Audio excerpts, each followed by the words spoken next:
நேத்திக்கு நான் ரஷ்ய அதிபரான விளாடிமிர் புட்டின் அவர்கள் கிட்ட பேசினேன். அந்த உரையாடல் ரொம்ப நல்லதாவே இருந்தது. அது மட்டும் இல்லாம இந்த போர் முடிவுக்கு வர்றதுக்கு அதிகமான வாய்ப்புகள் இருக்கு. அது கூடவே இதெல்லாம் கேப்ஸ்ல போட்டிருந்தாரு அமெரிக்காவோட அதிபரான டொனால்டு ட்ரம்ப் அவர்கள். அது உக்ரைனோட வீரர்கள் கர்ஸ்க் பகுதிக்குள்ள வச்சு கரெஸ்ட் பண்ணிட்டாங்க. ரஷ்ய தரப்பு லாக் பண்ணிட்டாங்க. சுத்தி வளைச்சு வச்சு ஆயிரக்கணக்கான உக்ரைனோட வீரர்கள் இப்போ வேறு வழியில் சரணடைய வேண்டிய கட்டாயத்துக்கு தள்ளப்பட்டிருக்காங்க. அவங்களுக்குலாம் எதுவும் ஆகாமல் கொஞ்சம் பார்த்துக்கோங்க, கருணை காட்டுங்க அப்படிங்கிறது போல் வந்து பார்த்தீங்கன்னா ட்ரம்ப் அவர்கள் அவரோட சோசியல் மீடியா இருக்கு இல்லையா, ட்ரூத், ஸோ அதில் வந்து பார்த்தீங்கன்னா ஒரு போஸ்ட் போட்டுக்கிறாரு. இது சர்ச்சையை ஏற்படுத்தியிருக்கு. என்ன எல்லாம் ஆகுதுங்கிறாங்க, ஆகலைன்றாங்க, என்னென்னமோ பேசுகிறாங்க அப்படிங்கிற கேள்விகள் இருக்கு இல்லையா. ஒன்றுமே இல்லை. இந்த என்வாய் அவர்கள் வந்திருக்கிறார் இல்லையா, விட்டாஃப் அவர்கள், அமெரிக்காவோட என்வாய். ஸோ அவங்க டோரை சாத்தி வச்சுட்டு பேசியிருக்காங்க. பல விஷயங்கள் மீடியாக்கள் சொல்றது வேற, அவங்க க்ளோஸ் டோரில் வந்து பல விஷயங்கள் பேசியிருப்பாங்க, நெகோசியேஷன் நடந்திருக்கும். ஸோ அவரோட கண்டிஷன், அவரோட லெட்டரை வந்து பார்த்தீங்கன்னா விட்டாஃப் அவர்கிட்ட கொடுத்ததாகவும் அந்த டைமில் டொனால்டு ட்ரம்ப் அவர்கிட்ட பேசிக்கிறாரு. ஸோ பேசி ஒரு முடிவுக்கு எடுத்திருப்பாங்க. ஸோ இவரோட கண்டிஷன், ரஷ்ய அதிபர் விளாடிமிர் புட்டின் அவர்களோட கண்டிஷன் வந்து பார்த்தீங்கன்னா விட்டாஃப் அவர்களை கொடுத்து போய் நீங்களே நேரடியாக கொடுத்துருங்க அப்படிங்கிறது போல. ஏன்னா எழுத்துப்பூர்வ விஷயம்தான், வாக்குல வாய் சொல்றதெல்லாம் நாளைக்கு இருக்குமா இருக்காது, அப்படியா நான் இப்படி நினைச்சிட்டேங்க அப்படிங்கிற சொல்லிடுவாங்க. ஸோ அதனால எழுத்துப்பூர்வம் இந்த விஷயம் வந்து பார்த்தீங்கன்னா ரஷ்ய தரப்பு வந்து வாங்கிட்டு போயிருக்காங்க. இதுக்கப்புறம் அமெரிக்கா இதை கொண்டு போய் உக்ரைன் கிட்ட கொடுத்து பேசினாலும் ஆச்சரியப்படுறதுக்குல. ஏன்னா உக்ரைன் வந்து பார்த்தீங்கன்னா இதுக்கப்புறம் இது எப்படி ஹேண்டில் பண்ண போறாங்க, அமெரிக்கா தரப்புன்னு சொல்லிட்டாங்க இது போல கண்டிப்பாக சில பகுதிகளை இழந்து தான் தீரணும்னு சொல்லிட்டு. ஸோ ஓரளவுக்கு ட்ரம்ப் அவர்கள் சொல்றதை வச்சு பார்க்கும்போதும் ரஷ்ய தரப்புலேருந்து வரக்கூடிய செய்திகளை வச்சு பார்க்கும்போதும் ஓரளவுக்கு நம்மளால புரிஞ்சுக்க முடியுது. ஓகே, இந்த பிரச்சனை முடிவுக்கு வரப்போகுது. ஏன்னா மீடியாக்களே வந்து பார்த்தீங்கன்னா அவரு சீஸ்ஃபயருக்கு ஓகே தான், ஆனால் அந்த பிரச்சனைகளை வந்து பார்த்தீங்கன்னா இது இது இருக்கு, இதெல்லாம் ரெடி பண்ணணும் அப்படின்னு அவரோட டேர்ம்ஸையும் சொல்லியிருக்கிறாரு. ஏன்னா அமெரிக்கா நாங்கள் அல்டிமம் தரோம், அதை ஒத்துக்குங்கன்னு ரஷ்யாட்ட சொல்லலை. நெகோசியேஷன், உக்ரைனை தனியாக உட்கார வச்சு பேசிக்கிறாங்க, ரஷ்யாவை தனியாக உட்கார வச்சு பேசிக்கிறாங்க. ஏன்னா பேசிக்க மாட்டேன்னு சண்டை பிடிச்சிக்கிறாங்க இல்லையா.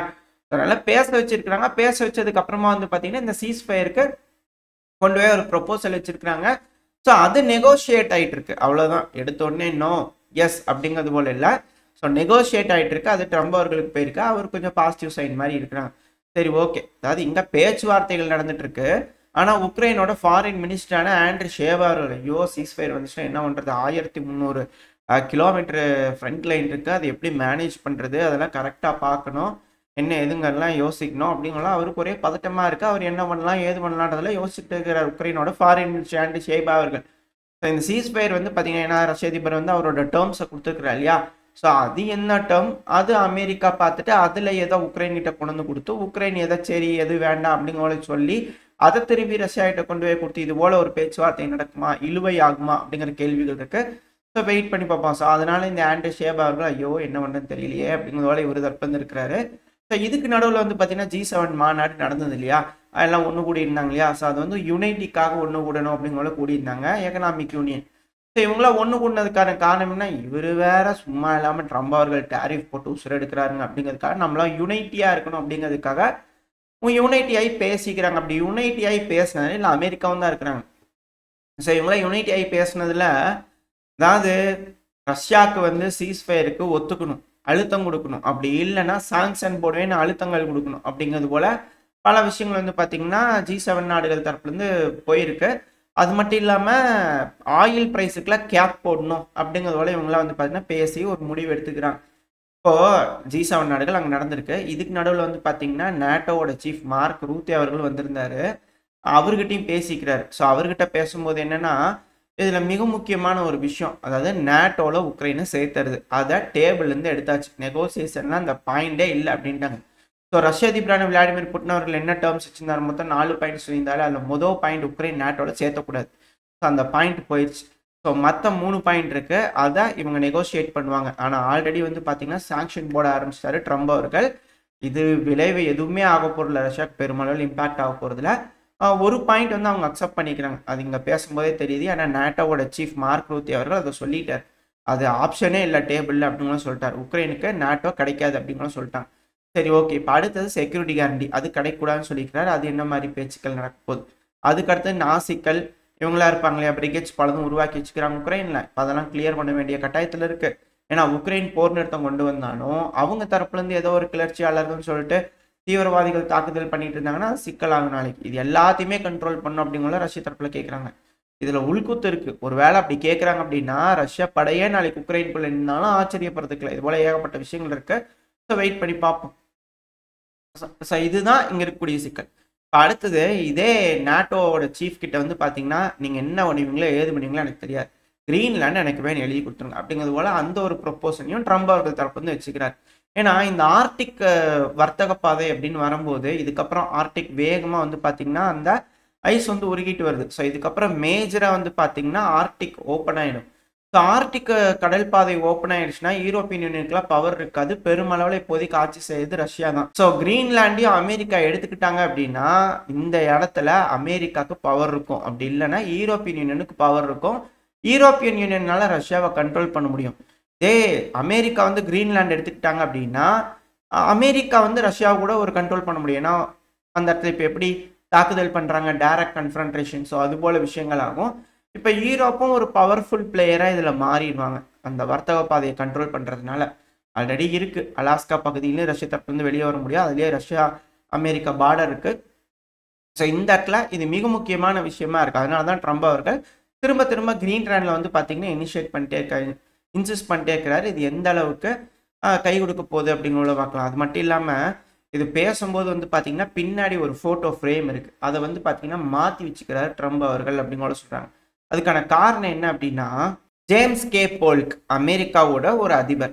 இவர் அமெரிக்காவை மற்ற பிரசிடென்ட்டை விட அதிகமாக எக்ஸ்பேண்ட் பண்ணவர் அப்படிங்கிறது போல ஒரு பேர் கொண்ட ஒரு அதிபர். ஸோ அந்த ஒரு காரணத்தினால அவரோட ஃபோட்டோ ஃப்ரேம் இங்கே ஓவல் ஆஃபீஸை தொங்க விட்டதுனால ட்ரம்ப் அவர்கள், ஏன்னா ஒரு அதிபர் மாறும்போதும் அவங்களுக்கு வேணுங்கிற மாதிரி டிசைன்லாம் மாற்றிக்கலாம், என்னென்ன ஃபோட்டோ வைக்கணும் அப்படிங்கலாம் மாற்றிக்கலாம். ஸோ அப்படி வந்து இவர் வந்து இது போல் மாற்றிருக்காரு. இதுக்கான காரணம் என்ன சொல்கிறாங்கன்னா, ஒரு வேளை ட்ரம்ப் அவர்கள் வந்து கேட்குறாரு இல்லையா, கனடா வேணும், கிரீன்லாண்ட் வேணும், பனாமக்கால் வேணும். ஸோ இது போல் எல்லா விஷயத்தையும் இவர் எக்ஸ்பேண்ட் பண்ண நினைக்கிறாரா அப்படின்றத சிம்பாலிக்காக அந்த ஃபோட்டோ ஃப்ரேம் வச்சு காட்டுறாரா அப்படிங்கிறது போல் பல மீடியாக்கள் தரப்பு வந்து பார்த்தீங்கன்னா இப்போ சொல்ல ஆரம்பிச்சுக்கிறாங்க. இவருக்கே இது போல் ஒரு மென்டாலிட்டி இருக்கும்போது ரஷ்யா எக்ஸ்பேண்ட் ஆனால் தப்பா, சைனா எக்ஸ்பேண்ட் ஆனால் தப்பா அப்படிங்கிறவங்கள பல கேள்விகள் பல கோணங்களில் பல அனலிஸ்ட்கிட்ட இருந்து வந்துட்டு இருக்கு.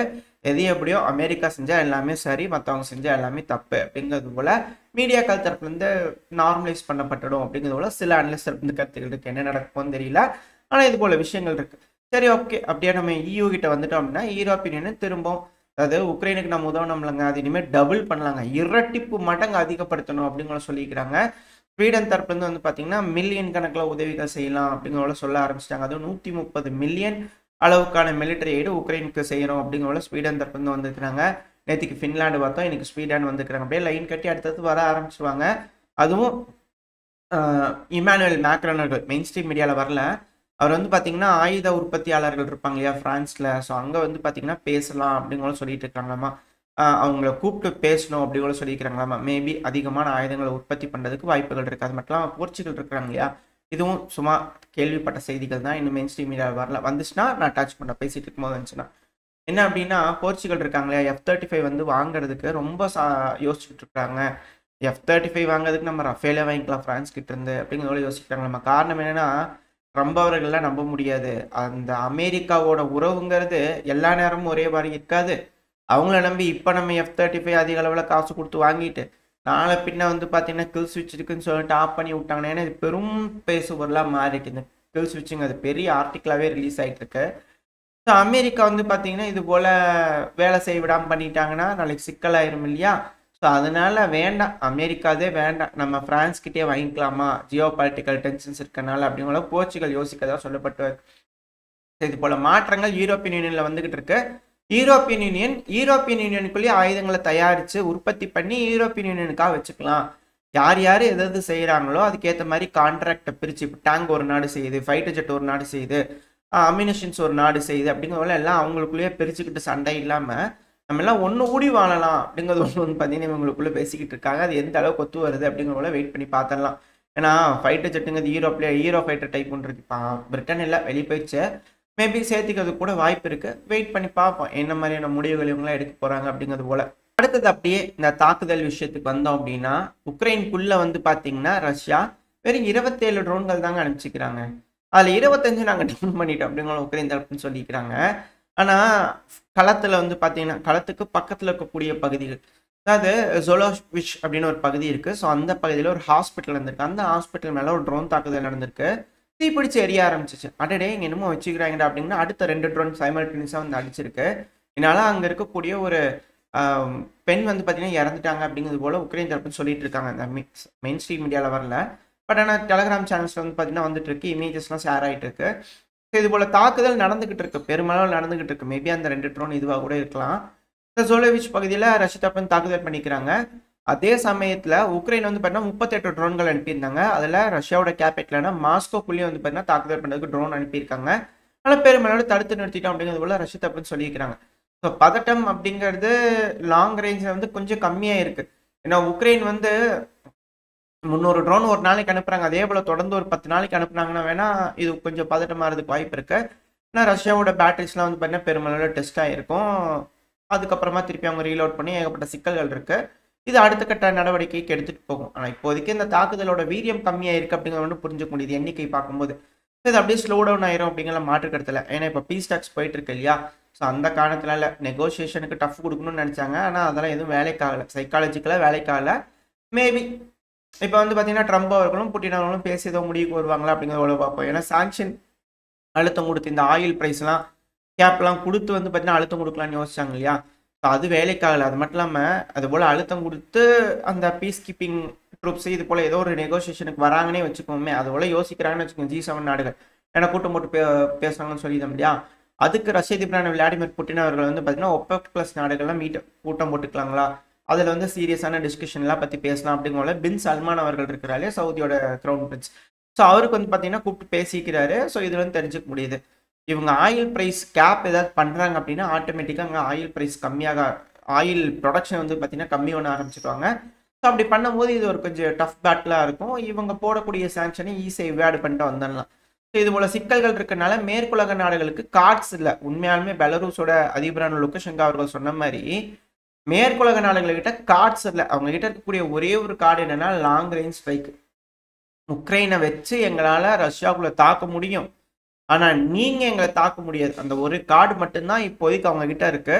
அதுவும் இந்த சுமி பகுதியில், கர்கிவ் பகுதியெல்லாம், சேர்னிகிவ் பகுதியெல்லாம் வந்து பார்த்தீங்கன்னா பஃபர் ஜோன் அமைச்சிட்டாங்க ரஷ்யா. அப்படிங்கும்போது கண்டிப்பாக இதையும் நியூட்ரலைஸ் பண்ணிடலாம். ஏன்னா உக்ரைனுக்குள்ளேயே வச்சு போய் எடுக்கக்கூடிய அந்த பஃபர் ஜோன்லேயே வச்சு வரக்கூடிய ட்ரோன்களை வந்து பார்த்தீங்கன்னா தடுத்தரலாம். அந்த டைம் வந்து பார்த்தீங்கன்னா இருக்கும் உங்களுக்கு ரஷ்யா கிடைக்கும். ஸோ இது அந்த கார்டையும் அவங்க கிட்ட இருந்து பிடுங்கிறதுக்கு ரஷ்யாட்ட வாய்ப்பு இருக்கு. அதனால தான் சீஸ்ஃபயர் கேட்குறாங்க. களத்தில் பெருமளவில் முன்னேறிட்டு இருக்காங்களே. இங்கே வேறு 60,000 வீரர்கள் இருக்காங்க. ரஷ்யா தரப்பு வந்து இந்த கர்ஸ்க் பதியை மீட்டெடுக்கிறதுக்காக வந்திருந்தாங்க. வெறும் 800 பேஜ் வச்சு முடிச்சுட்டாங்க. இப்போ ஃபர்தராக வந்து பார்த்தீங்கன்னா அந்த வீரர்கள்லாம் இருக்கிறாங்க. அவங்க அப்படியே அஃபென்சிவ் ஆப்ரேஷனில் வந்தாங்கன்னா இங்கே பஃபர் ஜோன் கிரியேட் ஆயிரும்.